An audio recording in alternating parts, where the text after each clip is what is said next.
première épître de Jean, nous étions ce matin dans les 4 premiers versets. Il y a là un texte d'une force extraordinaire et qui touche, nous l'avons déjà dit ce matin, au sujet central de la vie chrétienne. Jésus-Christ est le commencement de tout, bien sûr. Mais ici, nous pouvons le voir d'une façon plus proche, comme le commencement de l'humanité seconde, ou de l'humanité nouvelle. Chacun de ses disciples peut dire, doit dire même, il est le commencement de ma vie personnelle dans le corps de Christ, dont je suis devenu membre. Ma vie ne commence pas au jour de ma naissance, mais à celui de ma nouvelle naissance. Ce qui est né de la chair est chair, et ce qui est né de l'esprit est esprit. Et maintenant, notre commencement, le commencement de notre vie, c'est cela. C'est le jour où Christ est apparu devant nous, en nous, pour nous apporter la grâce de Dieu. Mon baptême, peut dire le disciple de Christ, tout disciple, mon baptême, c'est le signe visible de ma naissance.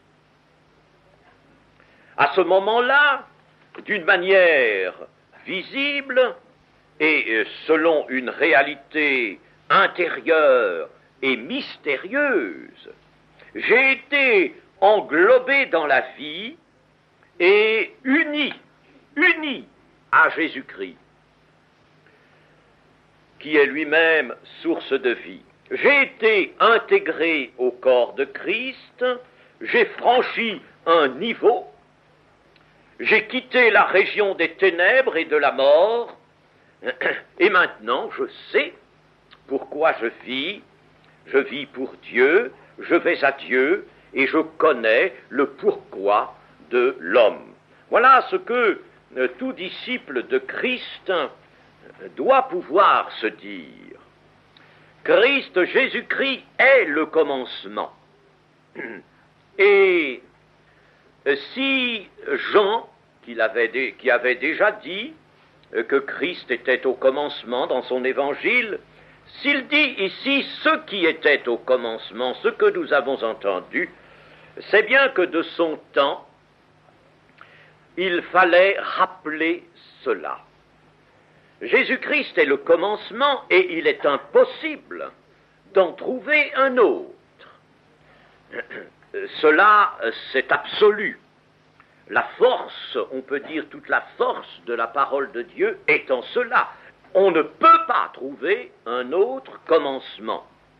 Un chrétien doit constamment se rappeler que son Seigneur, que Jésus-Christ, est la condition de sa vie et le commencement de sa vie. Les hommes qui sont sans Dieu, les hommes de ce monde sans Dieu, ce monde même contre Dieu, ne trouvent aucun commencement. Ils n'ont pas Jésus-Christ, ils n'ont pas de commencement. Alors que font-ils? Ils en inventent un. Ils en imaginent un. Ils imaginent un commencement dû au hasard, dû à un enchaînement fortuit de transformation de la matière. Voilà ce qu'ils inventent, parce qu'ils n'ont pas de commencement. Ils prennent cela dans leur désir d'indépendance intellectuelle et spirituelle, indépendance dont nous avons rappelé ce matin la source, et cette source est dans la chute. Vous serez comme des dieux, vous serez vous-même vos propres dieux. Alors l'homme s'est donc lancé dans cette recherche d'un commencement. Il en a imaginé, évidemment, toutes les pièces, n'est-ce pas, tous les tous les éléments. Et c'est l'évolutionnisme, c'est le dogme de la chute, de l'errance de l'esprit humain séparé de Dieu. L'évolutionnisme, c'est cela. Et c'est pourquoi il m'a fallu le combattre, et c'est pourquoi il faut le combattre. Ce n'est pas quelque chose d'accessoire, ce combat contre le transformisme, l'évolutionnisme. C'est quelque chose d'indispensable, car c'est un commencement que l'on substitue à celui de la vérité, à celui de la Bible, ce qui était dès le commencement un autre commencement que Jésus-Christ. Dans les débuts de l'Église, et à l'époque où l'apôtre Jean rédigeait, sous l'inspiration du Saint-Esprit, bien sûr, cette épître, il se trouvait devant une situation, comme les autres écrivains sacrés se sont eux-mêmes trouvés devant certaines situations particulières qu'il s'agissait de redresser. Et l'apôtre Jean s'est trouvé en présence de fauteurs, de troubles spirituels, pourrait-on dire, c'est-à-dire de troubles qui atteignaient la révélation de Dieu, qui atteignaient le niveau spirituel. Et ils ont entendu, ces fauteurs de troubles, modifier le commencement.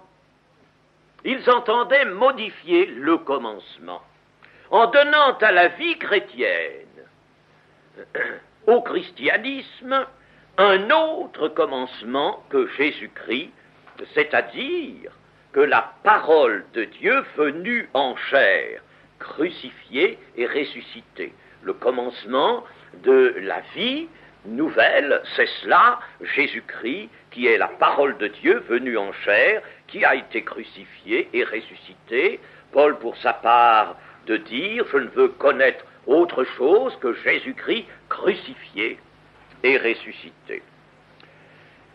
Il y avait donc de ces gens qui voulaient donner à la vie chrétienne un autre commencement, un commencement judaïque pour certains. Il fallait, pour entrer dans la vie chrétienne, à leur gré, devenir d'abord israélite, n'est-ce pas, entrer sous la loi, et puis, alors, de plein pied, on pouvait ensuite entrer dans la vie chrétienne. Mais il n'était pas tellement besoin de cette foi en Jésus-Christ qui consiste à manger sa chair et à boire son sang, à manger le pain de vie. Il passait par-dessus cela, il passait par-dessus la repentance. Ils avaient donc imaginé un autre commencement. D'autres fauteurs de troubles avaient imaginé un commencement philosophique. D'autres encore, un commencement mystique. Un commencement mystique. Ainsi, tout le monde s'ingéniait à placer à l'entrée de la vie chrétienne, à l'entrée du christianisme, un autre commencement que celui dont parle l'apôtre ici. Et c'est pourquoi, dans cette même épître, comme nous allons le voir les jours prochains, au chapitre 2 et au verset 18, au chapitre 2 et au verset 18, l'apôtre dit « Petits enfants, c'est la dernière heure. Et comme vous avez appris qu'un antichrist vient, il y a maintenant plusieurs antichrists. » Vous voyez, les fauteurs de troubles, ils les appellent des antichrists. Il y a maintenant plusieurs antichrists. Par là, nous connaissons que c'est la dernière heure. N'oublions pas que toute l'Église est située dans le temps eschatologique. Ils sont sortis du milieu de nous, mais ils n'étaient pas des nôtres, car s'ils eussent été des nôtres, ils seraient demeurés avec nous. Mais cela est arrivé afin qu'il fût manifeste que tous ne sont pas des nôtres. Et puis au chapitre 4 et au verset 1, l'apôtre va donner ce conseil: « Bien-aimés, n'ajoutez pas foi à tout esprit, mais éprouvez les esprits pour savoir s'ils sont de Dieu, car plusieurs faux prophètes sont venus dans le monde. Ici, les fauteurs de troubles, ils les appellent des faux prophètes. Reconnaissez à ceci l'esprit de Dieu, l'esprit avec un grand T, tout esprit avec un petit t, qui confesse Jésus-Christ venu en chair est de Dieu. Et tout esprit qui ne confesse pas Jésus n'est pas de Dieu, c'est celui de l'Antichrist dont vous avez appris la venue et qui maintenant est déjà dans le monde. Alors, n'est-ce pas, la distinction que l'apôtre ici entend faire, nous aurons l'occasion bien sûr de nous arrêter plus longuement. Là-dessus, c'est très important, mais disons que cette distinction vient de ceci. Reconnaissons que tout esprit qui place au commencement de sa vie chrétienne Jésus-Christ venu en chair, et par conséquent, s'il s'agit de Jésus-Christ venu en chair, c'est bien de Jésus-Christ qui a été crucifié et ressuscité, n'est-ce pas? Jésus-Christ, c'est bien aussi venu, il est venu de Dieu, donc c'est bien la parole de Dieu, faite chair ici. L'apôtre n'emploie pas une longue phrase, il va au plus court, n'est-ce pas? Mais nous comprenons bien qu'il s'agisse là, tout esprit qui confesse en somme que Jésus-Christ est bien la parole de Dieu, qui s'est incarné, qui a été faite chair, et qui par conséquent dans la chair a souffert, a été crucifié et ressuscité. Voilà le commencement. Mais il y a des esprits qui ne confessent pas Jésus, c'est-à-dire des esprits qui pourraient peut-être mensongèrement confesser la vérité, mais qui n'ont pas placé, ils n'ont pas confessé, c'est-à-dire mis en première place et à l'origine de leur vie chrétienne, Jésus venu de Dieu, venu en chair. Tout esprit qui ne confesse pas Jésus n'est pas de Dieu. Jésus donc, n'est-ce pas, comme parole de Dieu venu en chair. Ceux qui n'ont pas mis ce commencement à leur vie chrétienne, ceux-là sont des antichrists. Ils ont l'esprit de l'antichrist, nous dit ici l'apôtre. Vous voyez que c'est très grave. Et vous voyez qu'il y avait là différentes hérésies. Différentes hérésies selon les faux prophètes ou selon les différents antichrists. Et différentes hérésies, mais tout avait ceci de commun, c'est que la vie chrétienne était dépouillée, la vie chrétienne prétendue, elle était dépouillée de son vrai commencement. Jésus-Christ, Fils de Dieu, venu en chair, parole de Dieu faite chair, crucifié, ressuscité. Aujourd'hui, nous nous trouvons devant une même tentative. Je ne généralise pas à tout le monde, mais je dis ce qu'il est possible d'observer et avec du discernement, n'est-ce pas, de repousser vigoureusement. Aujourd'hui, nous sommes en présence d'une même tentative, et que fait-on? On se sert de quelque chose qui est glorieux, qui est pris dans la parole, bien entendu, mais du temps de Jean, c'est ce qu'on faisait aussi. On faisait cela aussi, on prenait dans le judaïsme, ou on prenait n'importe quoi dans l'écriture, n'est-ce pas, pour éluder la nouvelle naissance. C'est toujours ce que le diable a voulu faire. Alors aujourd'hui, on se sert d'une chose qui est très belle, qui est très sainte, une grande réalité, le baptême du Saint-Esprit, et on en fait un commencement. On en fait un commencement. On vous dit que des gens, n'est-ce pas, quelconques, qui ont de mauvaises pensées, qui agissent très mal, arrivent un jour dans une réunion de prière charismatique, et là, ils disent « Imposez-moi les mains », on leur impose les mains, et alors immédiatement ils se mettent à parler en langue, sont baptisés du Saint-Esprit. Et chers amis, mais n'avons-nous pas de discernement? Où est la repentance? Où est la nouvelle naissance? Dites-moi. Et ça, je l'ai lu. et non seulement je l'ai lu, c'est que dans les informations que j'ai recherchées à travers la France, je voyage assez souvent, assez fréquemment, en dehors de la retraite d'été ici, et dans les voyages que j'ai faits, j'ai recueilli des renseignements sur le point de savoir ce qu'étaient les groupes charismatiques qui se sont développés dans certaines villes, à la diligence d'ailleurs du clergé catholique. Et j'ai appris ceci, mais c'est que on entendait qu'il y ait libre cours, n'est-ce pas, aux dons spirituels, à toutes sortes de dons d'ailleurs, n'est-ce pas, enfin de dons tout au moins de ce qu'on appelait des dons, mais sans aucune conversion, n'est-ce pas? On discute à tort et à travers de l'écriture. On n'entend absolument pas se soumettre à l'Évangile, à Jésus-Christ. Non, on aime et on recherche quelque chose de mystique, d'exaltant sur le moment, un point c'est tout, et l'on dit ces gens-là sont baptisés dans le Saint-Esprit. Alors on applique bien sûr la parole de Pierre, s'ils ont reçu le don du Saint-Esprit comme nous au commencement, peut-on leur refuser l'eau du baptême, peut-on leur refuser le nom de chrétien, et même de chrétien charismatique ou de chrétien évangélique. Voilà, chers amis, comment l'esprit de l'Antichrist, et je suis formel, agit de nos jours maintenant.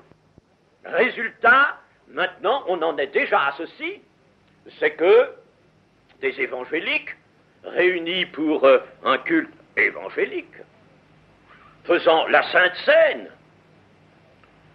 ont parmi eux des prêtres qui aussitôt, n'est-ce pas, placent sur la table ce qui est nécessaire pour la messe et annoncent une messe devant tout le monde, et voilà, on dit une messe. Qu'est-ce qui arrive encore? Je l'ai dit, que des évangéliques conviés d'aller à l'Église catholique parce que c'est, dit-on, la même chose, les prêtres étant charismatiques, venant chez nous, on peut aller chez eux. Eh bien, dans une certaine occasion, des évangéliques conviés à l'Église catholique se sont trouvés là devant une messe solennelle. C'était d'ailleurs pas leur place, n'est-ce pas, déjà. Et puis, quand on a convié tout le monde à venir faire l'autel pour prendre l'hostie, la communion catholique, comme on l'appelle, n'est-ce pas, les évangéliques se sont levés et sont allés prendre l'hostie. Voilà où nous en sommes. Voilà, n'est-ce pas, l'esprit de l'Antichrist. Et, chers amis, je ne me tairai pas de dire cela, et je vous assure que maintenant, c'est chose à dénoncer avec la dernière énergie. Il y a un livre de Schaeffer qui a paru tout récemment, à la Ligue pour la lecture de la Bible, et ce livre s'appelle « La mort dans la cité ». Et cet auteur, qui est assez connu, de dire dans ce livre ce qu'il faut de notre temps maintenant, c'est véritablement un langage à la Jérémie. Il faut absolument parler comme un prophète Jérémie. Ce n'est pas assez de faire des exhortations, des messages doucereux, gentillets. Il faut dénoncer le mal, car le mal fait des progrès, avance. Et déjà, lorsqu'il dit que la mort est dans la cité, il dit que la mort est déjà, hélas, dans des milieux évangéliques. Alors, chers amis, aurons-nous ce sursaut de fidélité, ce sursaut d'amour envers Dieu, envers Jésus-Christ, pour réagir comme il convient? Chers amis, il y a un commencement à la vie chrétienne, un seul commencement, c'est la nouvelle naissance. Allez et prêchez partout la repentance, car la repentance est une œuvre du Saint-Esprit. C'est une œuvre du Saint-Esprit. Et le Saint-Esprit venant en baptême ne va pas, lui, supprimer cette œuvre qui lui a été donnée comme toute première dans la vie chrétienne. La repentance, prêcher la repentance, le pardon des péchés, par la foi en Jésus-Christ, Et ensuite, vous recevrez une puissance, le Saint-Esprit survenant sur vous, n'est-ce pas? Vous recevrez ensuite une puissance. Restez là, à Jérusalem, disait Jésus à ses deux apôtres contemporains, et vous recevrez le Saint-Esprit. Voilà les choses, l'ordre des choses. Il y a un commencement, et ce commencement, du temps de Jean déjà, on l'avait supprimé. C'était l'œuvre de l'ennemi, l'œuvre de l'Antichrist, n'est-ce pas, pour que la vie chrétienne ne soit pas authentique, ne soit qu'un simulacre de vie chrétienne. Voilà ce que fait l'ennemi. Eh bien, chers amis, retenez ceci, qu'il y a un commencement, et le commencement, vous le trouverez dans le commencement de la prédication de Jésus-Christ. Repentez-vous, car le royaume des cieux est proche. Vous le trouverez dans Jean 3. Quiconque ne naît d'eau et d'esprit ne peut voir le royaume de Dieu. Et si l'on ne peut voir le royaume de Dieu, il n'y a pas de salut. Et s'il n'y a pas de salut, il n'y a point de baptême de Saint-Esprit.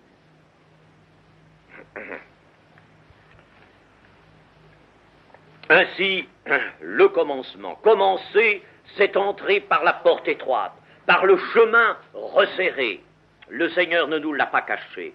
C'est abandonner le vieil habit pour revêtir Christ.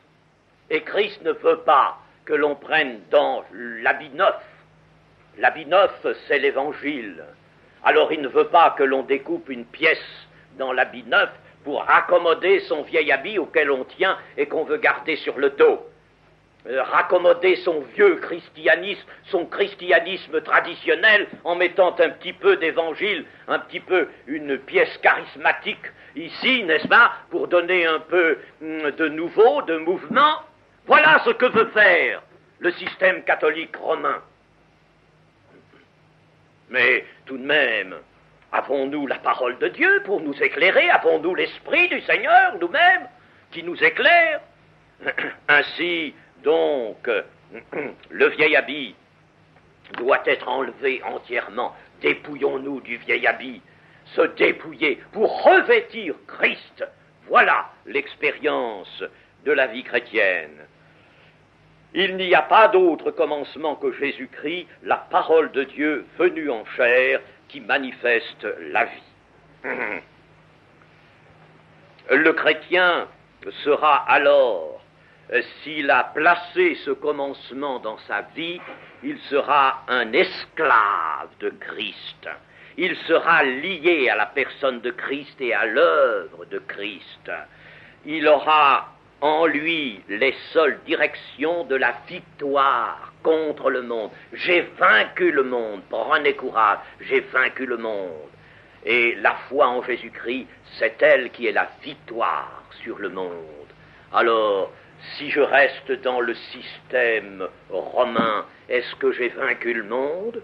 N'est-il pas ce système attaché pleinement au monde, ancré dans le monde? Mais il a tout pris du monde, et il est là à la dévotion du monde, pas autre chose. Nous avons ensuite à remarquer quelque chose, c'est que Jean s'exprime de la manière suivante. Ce qui était, ce que nous avons entendu, ce que nous avons vu de nos yeux, ce que nous avons contemplé, et j'ai remarqué déjà ce matin, il ne parle pas avec le pronom qui eût été vraiment attendu peut-être, celui que nous avons touché, celui que nous avons entendu, celui que nous avons vu de nos yeux, que nous avons contemplé, celui, la personne, n'est-ce pas? Non, il emploie un pronom en grec relatif neutre. Il donne donc une forme impersonnelle, ce que, n'est-ce pas? Alors pourquoi l'apôtre s'exprime-t-il ainsi dans l'Écriture, qui est inspirée de l'Esprit? Eh bien parce que Jean discerne en Jésus-Christ une chose, disons-la, appelons-la ainsi, n'est-ce pas, pour l'instant, une chose éminente, une chose qui s'est mise en évidence dans sa personne et par sa personne, et quelle est cette chose éminente qui est comme portée par lui, mais distinguée de lui, c'est la vie. La vie, chers amis. Et nous voilà sur le grand sujet, la vie. Dieu a tant aimé le monde qu'il a donné son Fils unique. Pourquoi? Pour que celui qui croit en lui ne périsse point, mais qu'il ait la vie éternelle, qu'il ait la vie.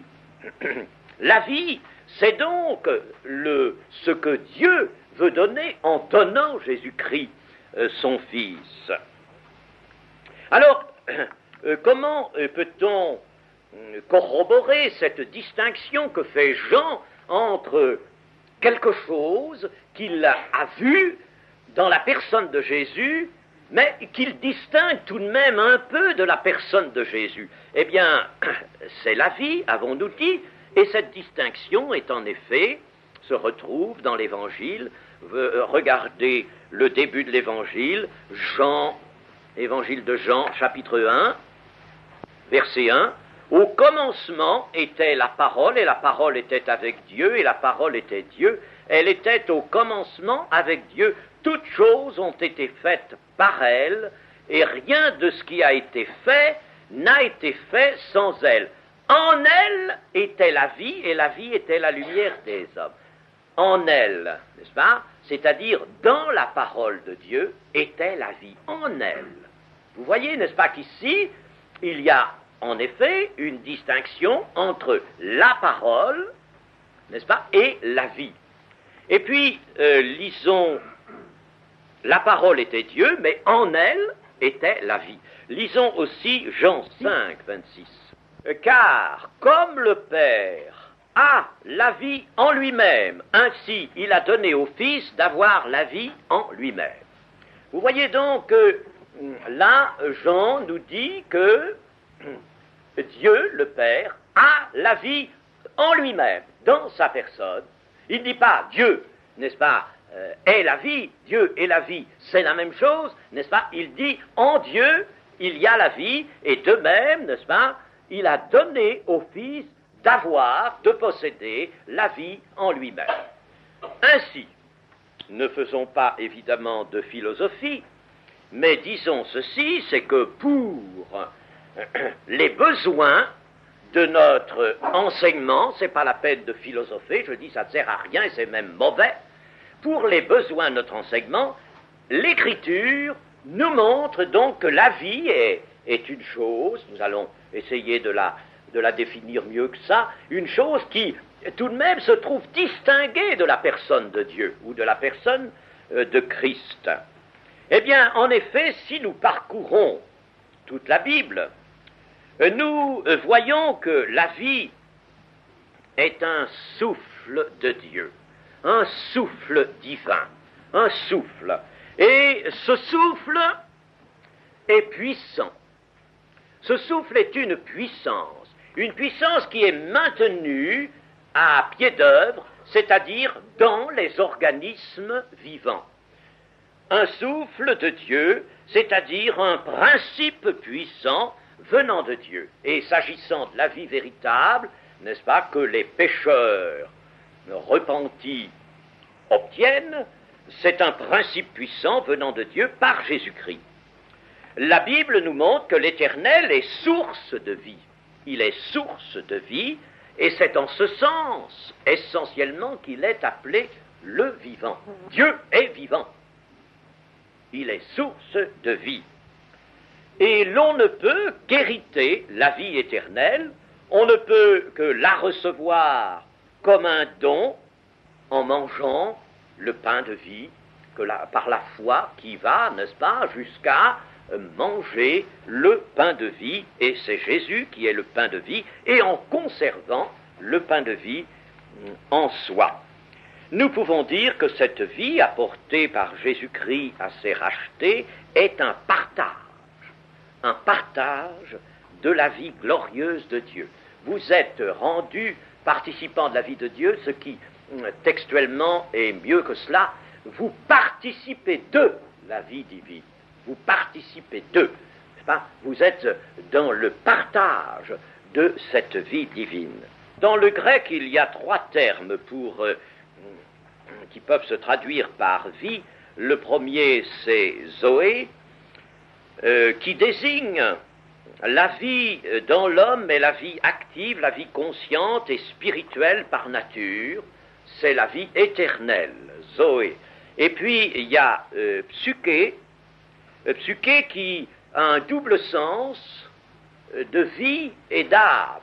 Et assez souvent, n'est-ce pas, il est parlé d'une âme pour dire une vie, n'est-ce pas? Il a le double sens de vie et d'âme. Et puis il y a bios, dont on a fait tous les termes dont on se sert en science aujourd'hui, biotique, bios, qui est la vie terrestre, la vie matérielle, la vie actuelle. Mais vous voyez, c'est très intéressant qu'il y ait trois termes. C'est dommage qu'en français, nous ne puissions pas les avoir de la même manière. Nous avions un terme comme Zoé, spécial pour la vie éternelle, ce serait très bien. Alors, il s'agit ici de Zoé, bien entendu, de la vie éternelle. Car la vie a été manifestée, nous dit le verset 2. La vie a été manifestée et nous l'avons vue, nous lui rendons témoignage. La vie est invisible, invisible par elle-même. C'est pour ça que les savants n'ont jamais pu la définir. Elle est invisible, elle est insaisissable.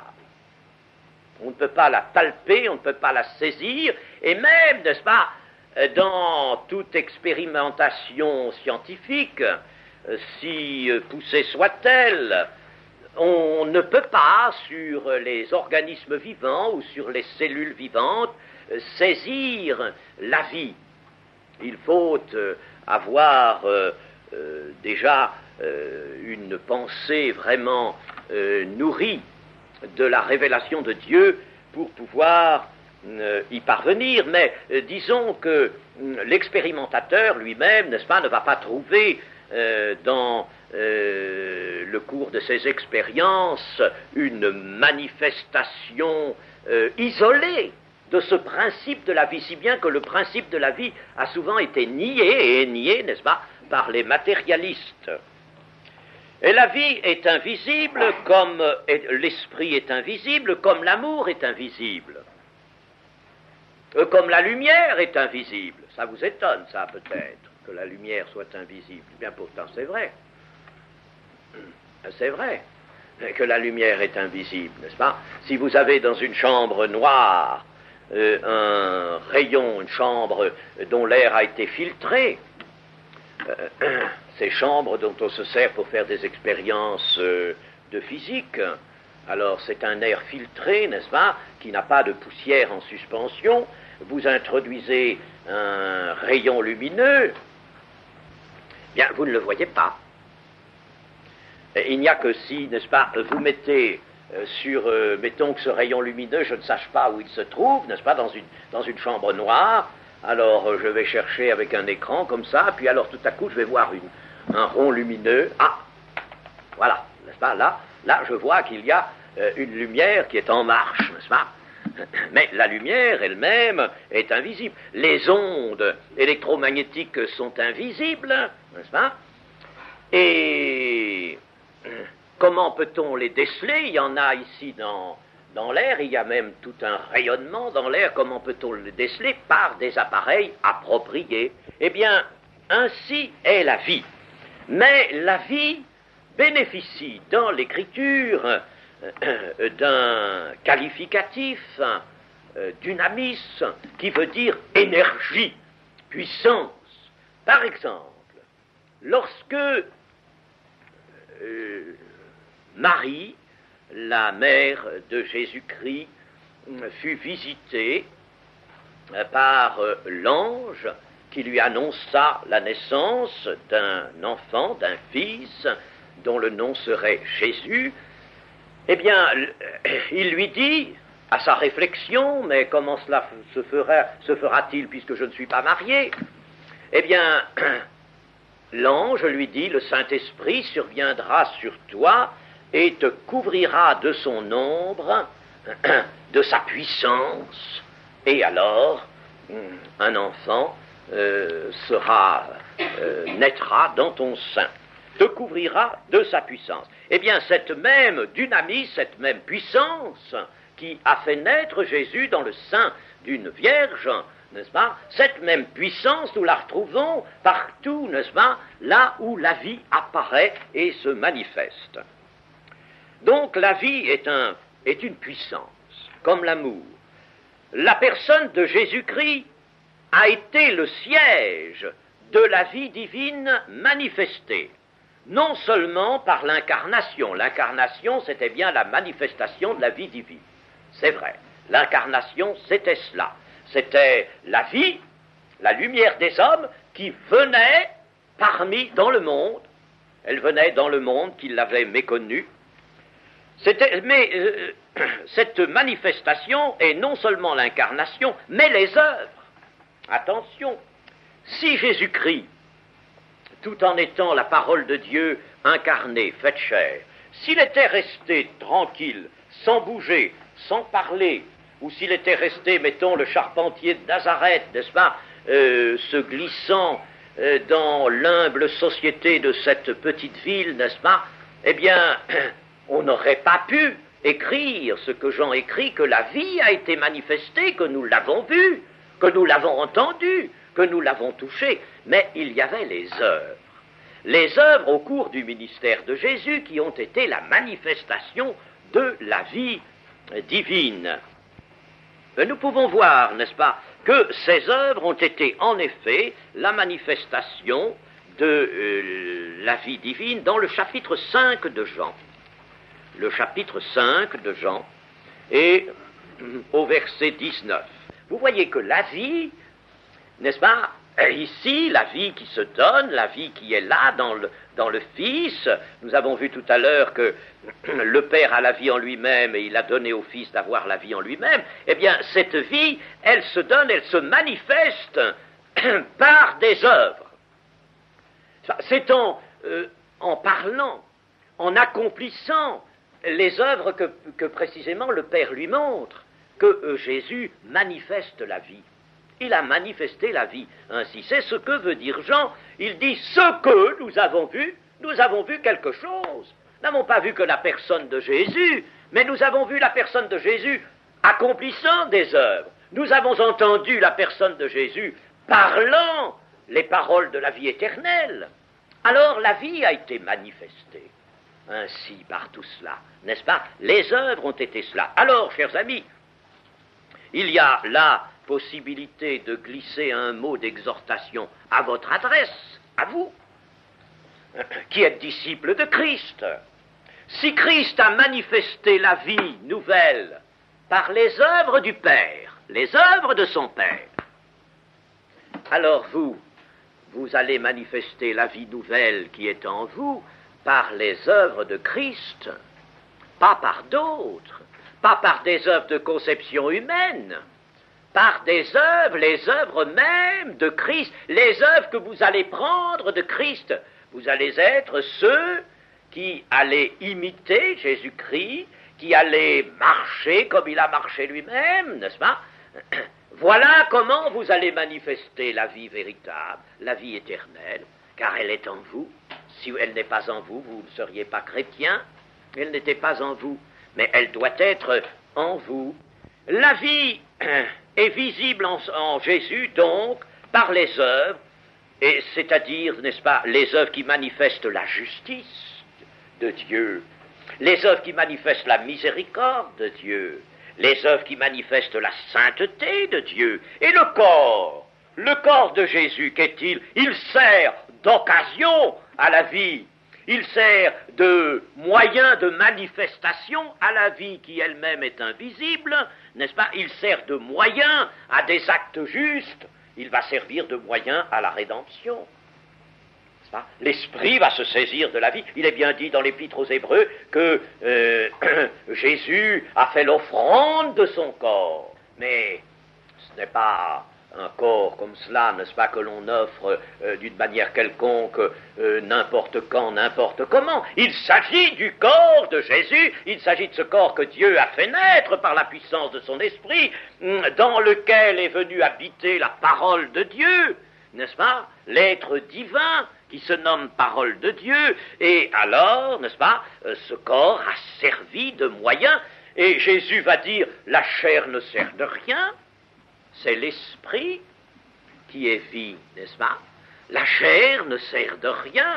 Pourquoi la chair ne sert de rien? C'est-à-dire la chair a servi de moyen, mais ce n'est pas elle qui est manifestée. Lorsque la chair a servi de moyen, eh bien, on l'abandonne, n'est-ce pas? Et nous l'abandonnerons, cette chair-là, n'est-ce pas? Mais pour l'instant, elle sert de moyen au Saint-Esprit. Et c'est dans cette pensée-là que Paul, dans les Romains, dit, Romains 12, offrez votre corps en sacrifice agréable à Dieu, ce sera un culte nécessaire. Offrez votre corps, pourquoi faire? Pour le faire brûler? Non, offrez votre corps comme moyen de manifester la vie nouvelle, comme moyen à l'Esprit de Dieu. C'est ça, chers amis. L'apôtre nous dit que ce que nous avons vu et entendu, nous vous l'annonçons à vous aussi, afin que vous soyez vous aussi en communion avec nous. Or, notre communion est avec le Père et avec son Fils Jésus-Christ. La vie ne peut se manifester sans l'amour. Ce n'est pas possible. C'est pourquoi tout à l'heure je vous ai dit, remarquez l'amour dans les œuvres, là, n'est-ce pas? Le Père aime le Fils. Voyez, n'est-ce pas? Jésus place l'amour là, parce que c'est important. Il y a les œuvres qui manifestent la vie. Or, il faut parler de l'amour, nécessairement. Alors, la vie ne peut se manifester sans l'amour, c'est-à-dire sans le lien de la perfection. L'amour est le lien de la perfection. Donc, la communion d'un homme régénéré et racheté avec Christ, s'il est racheté, s'il est régénéré, il entre dans l'union avec Christ. Il est en communion avec Christ. Eh bien, cette communion appelle la communion avec les autres rachetés. On peut dire, n'est-ce pas, que unis chacun au Christ, les fidèles sont unis nécessairement entre eux, ça ne peut pas être autrement. Et par conséquent, n'est-ce pas, on peut dire que la vie isolée,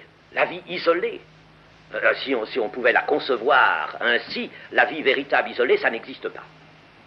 Ça n'existe pas. Ne cherchez pas, ça n'existe pas.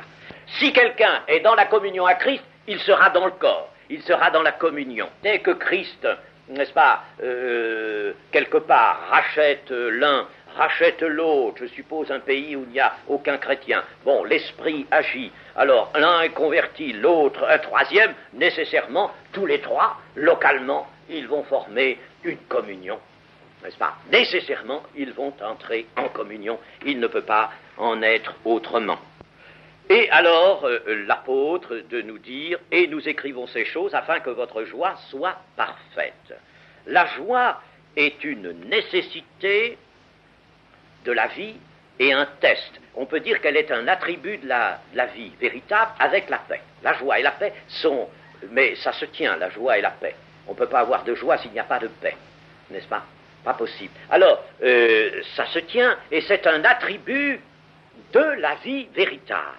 Alors, c'est pour ça que Jean dit cela ici, n'est-ce pas? Nous écrivons ces choses afin que votre joie soit parfaite, c'est-à-dire afin que, par cette joie que vous allez ressentir, qui va être en vous, là, n'est-ce pas, ce magnifique et lumineux bouillonnement, eh bien, là, n'est-ce pas, vous saurez que vous êtes dans la communion avec le Seigneur, vous êtes vraiment dans le corps de Christ, n'est-ce pas? Et là, vous allez avoir en vous l'attestation, il va le dire plus loin, de la vie véritable. Vous avez le test de la vie véritable et vous avez cet attribut qui est glorieux.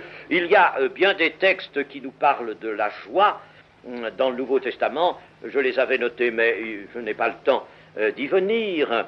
Disons simplement que la joie, donc, est une nécessité de la vie véritable, une sorte d'attribut de la vie véritable. Il n'y a pas de vie véritable sans joie. Si un chrétien n'a pas la joie en lui, n'est-ce pas, même au cours des épreuves. Et ici, on peut dire que la joie est parce que la grâce a fait son œuvre, parce que la grâce est venue chez quelqu'un.